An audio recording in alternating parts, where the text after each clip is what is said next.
How we doing, nation? We're back again with another late night rip.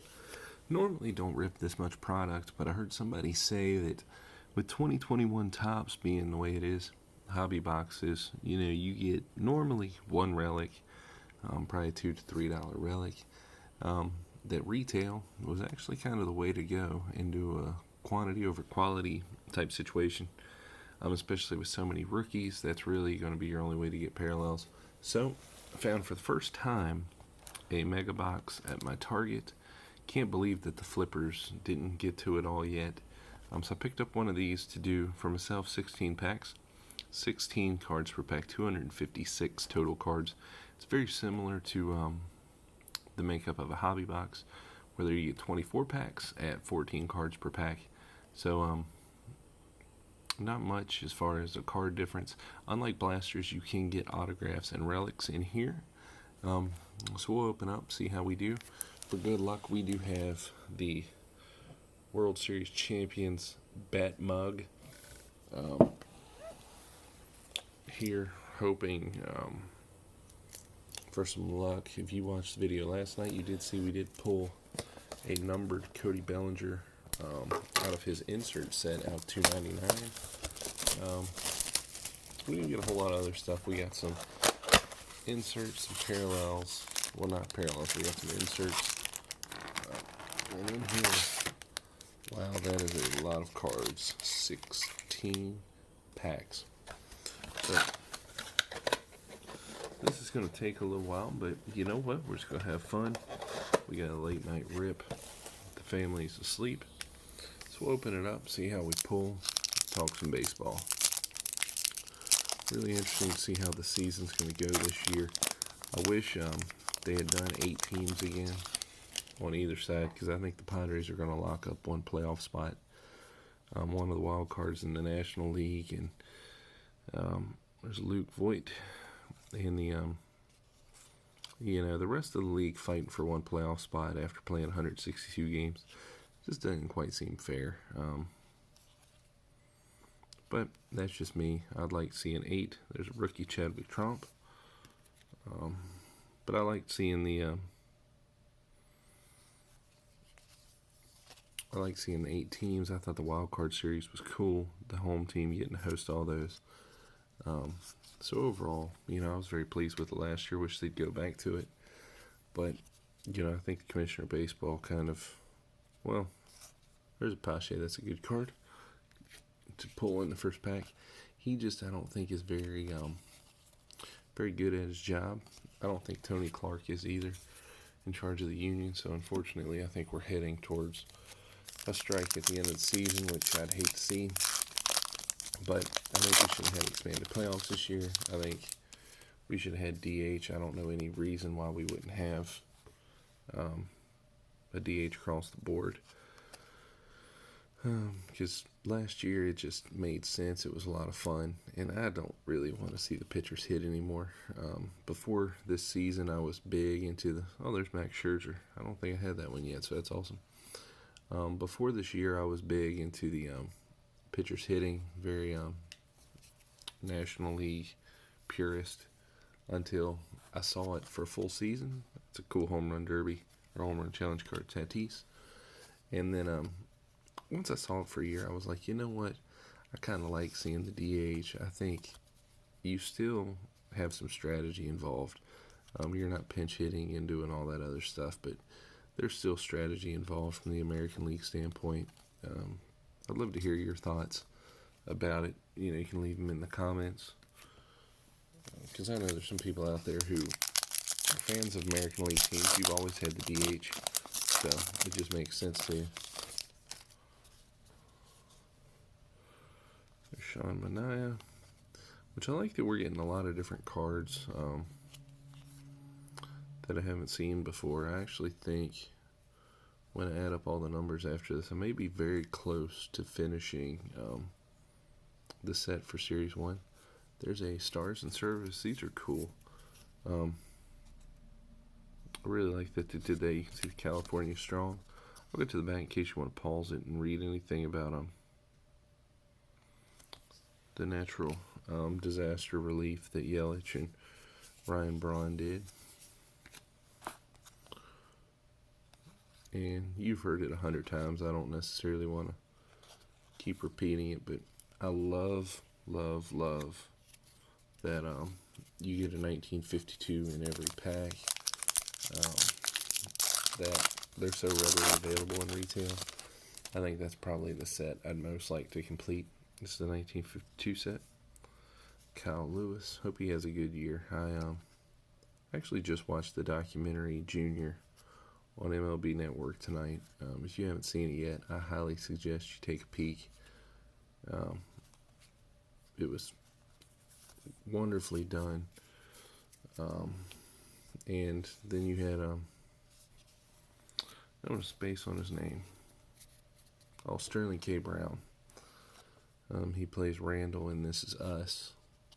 He did the narration, and he just has such a great voice.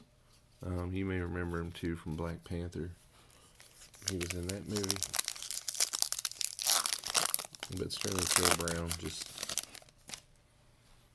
great narration. So we'll keep moving through here. We got a big stack. I completely understand if you all don't stay with me the whole time, but if you do, I'd love to have you.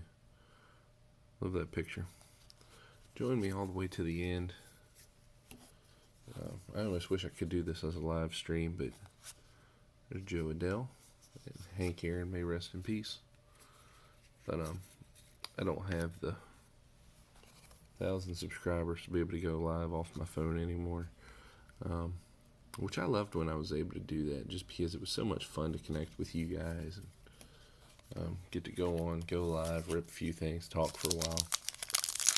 But there's changes happening all the time. This feels very thick. I don't believe there's anything in there. This pack just feels different.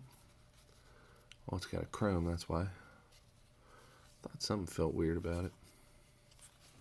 So that's cool. I love these chrome 1952s.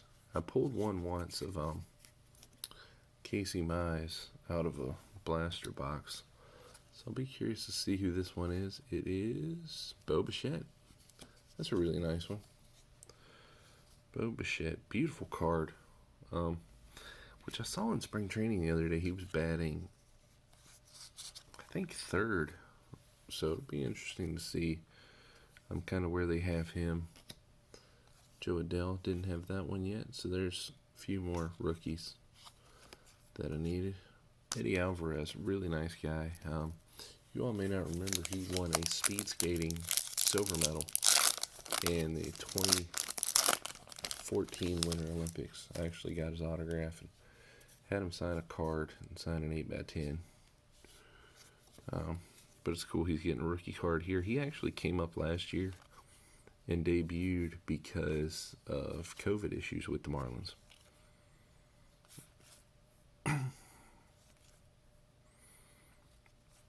But yeah, back to Bo Bichette. A lot of these fantasy drafts, they have, this is cool. These are I think, 70 years flashbacks. Yep.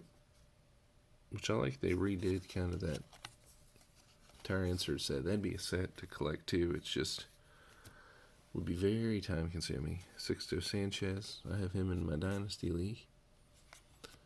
Pedro Severino, that's somebody who really broke out late. But yeah, Bo, I think, in one of the expert fantasy drafts I was listening to on the radio, he got taken in, I think it was the third round, which I don't know, it seems a little early to me. I know it's a really good lineup, but he's just young. I have a hard time trusting young guys that early in drafts. But I don't know, maybe he is the real deal. Here's a rainbow foil Pirates team card, which I've seen a lot of gold and rainbow foils that were team cards. So it'd be crazy if Topps does that on purpose. I highly doubt they do. But they'd be pretty wild. Larry Garcia. That's another player I met. He was playing shortstop at the time for the Myrtle Beach Pelicans, which is high A was the Texas Rangers the year I was there. Really nice guy. I thought he was going to make the big leagues. He was easily the best player on the team at the time. Could just hit it well. He ran well. And, my coach has always taught me you can't coach speed. And you couldn't coach it with him. And fast guys now are always going to get a shot. Jacoby Jones at the end, straight out of LSU. As LSU Maniac would say, great channel if you haven't seen his content. Still hoping for a numbered card or something. I had a little more success with the numbered cards out of my blaster. I did pull a gold rookie in one blaster. We do have. Okay, here's a gold, and it is going to be a rookie. Blake Taylor from the Houston Astros. So it's a nice card. Always like when the golds are rookies. I was actually just talking. I pulled a Anderson Tejeda gold rookie out of a blaster, and then I pulled a and there's the other rookies that I needed. So I might have all the rookies now. And then I pulled a green, but that was a Danny Mendick, which those I found interesting because I don't believe they're numbered. The green ice and the red ice, or whatever you want to call them. But they should have the odds on there just because they are numbered cards still, but I don't believe they put it on there. Get up, there's another rookie card. So we got a couple more. Nick Neidert. Here's a really cool 70 Years of Topps Hank Aaron in the 2020 design. And it talks about the card design on the back. We got a Blake Snell 1952, which I still think the Dodgers are going to win that division, but I feel like the Padres have the better pitching. Here's the Snell, Darvish, Lamet, Clevenger when he comes back healthy. I just think top down, they've got a solid crew. It's Luis Garcia. Definitely collecting him. He's one of my favorite rookies in this set. Always love when my team has a rookie. The last one was Carter Kieboom right there from 2019 Topps Update. Here's a Giancarlo Stanton Home Run Challenge. So it's cool. We've already got 2 Home Run Challenge cards. Amir Garrett, that's a cool pose. Chris Buick. And there's the Beau Burrows. So we're down to the final 4 packs. Still hoping for a little bit more. We have 1 gold. Haven't really pulled a whole lot out of these. I do see something that looks like it's got a reddish back to it, but it could just be a 1986 insert. Med Rosario. There's a rookie, which Rosario, along with Jimenez, are now with the Indians. Travis d'Arnaud. It is going to be a 1986 Jacob deGrom. Clayton Kershaw, 1952. There's the Beau Burrows Future Stars. And then Castellani and Nick Heath. 2 rookies on the back. Which seems we have a knack for having rookies on the back of these packs too.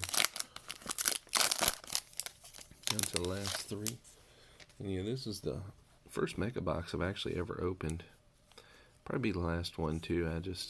I've opened so much of 2021 already, and I said I would get a little bit because I just think it's really overproduced, and honestly it is, but I love the fact that there's borders, and when you're a collector, you're a collector, and when you're a collector, you're going to keep getting stuff to open, regardless of if it's overproduced. And if the bubble bursts one day, us collectors who collect for the love of it, and to fill our binders and complete sets, we'll still be here.